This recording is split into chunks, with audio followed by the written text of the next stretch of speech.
किसी एक को बार बार गुमराह किया जा सकता है, सबको नहीं।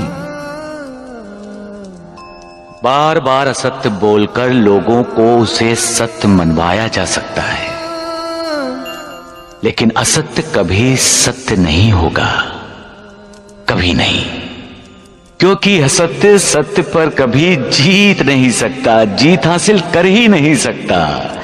सबका मालिक एक।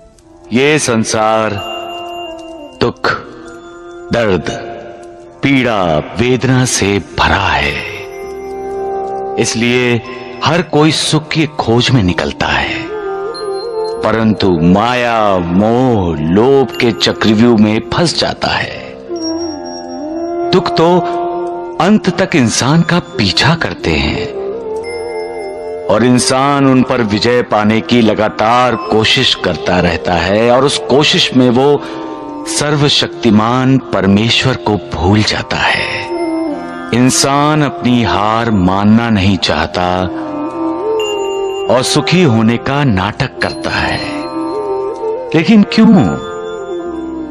हम सच्चाई से दूर क्यों भागते हैं? हम ये क्यों नहीं समझते कि दर्द और दुख कुछ नहीं है?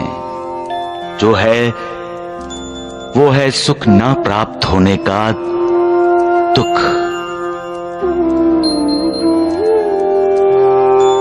धन, दौलत, जमीन, जायदाद को मात्रा में तौला जाता है, लेकिन क्या यही इंसान के जीवन का उद्देश्य है?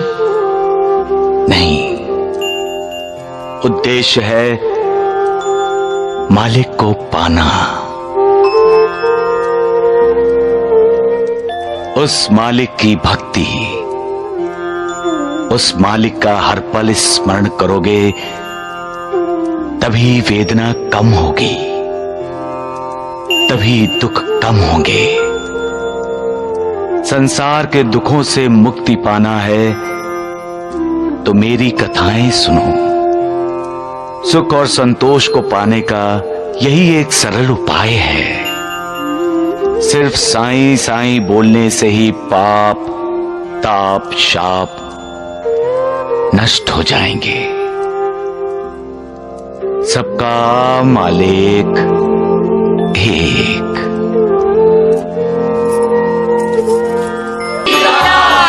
परब्रह्म श्री सच्चिदानंद सद्गुरु साईनाथ महाराज की जय। साईनाथ महाराज की जय। साईनाथ महाराज की जय।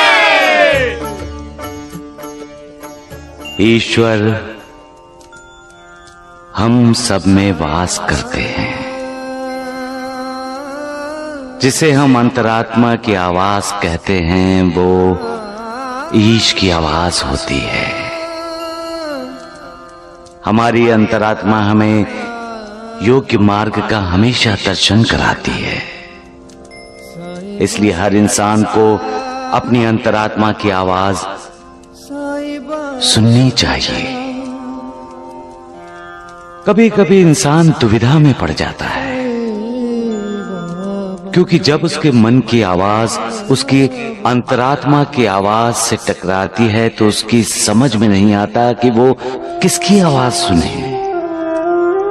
उस समय हमें अपनी अंतरात्मा की आवाज सुननी चाहिए, क्योंकि वो सच की आवाज है, ईश्वर की आवाज है। सबका मालिक एक। हम जैसा करते हैं वैसा ही भरते हैं। इसीलिए तो कहते हैं जैसी करनी वैसी भरनी। जो बीज बोएंगे उसी की फसल होगी, और वही काटेंगे, वही खाएंगे। प्यार करो, प्यार मिलेगा। आदर करोगे, आदर मिलेगा। और अपमान करोगे तो मान कैसे मिलेगा? कभी नहीं मिलेगा। अपमान करोगे तो अपमान ही मिलेगा। धोखा करोगे किसी के साथ तो तुम्हें भी धोखा ही मिलेगा। वो मालिक सब बराबर करता है।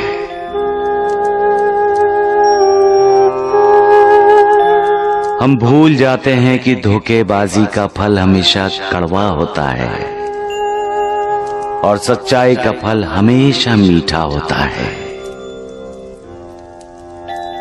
पेड़ को आदर्श मानकर चलोगे तो कभी किसी का बुरा नहीं करोगे। पेड़ पर पत्थर मारते हैं ना, और पेड़ बदले में क्या मारता है? नहीं, वो तो उल्टा फल देता है और तुम्हें साथ साथ छाया भी। बन सको तो पेड़ बनो। सबका मालिक एक। फरार तो एक न एक दिन इस दुनिया से सभी को होना है। जो अपराधी हैं वो अपने इलाके के कानून से बचने के लिए फरार होते हैं और भक्त भगवान की तलाश में इधर उधर घूमते रहते हैं। और जब भगवान से मिलने की चाहत तेज हो जाती है तो उन्हें अपने आप भगवान का साक्षात्कार हो जाता है।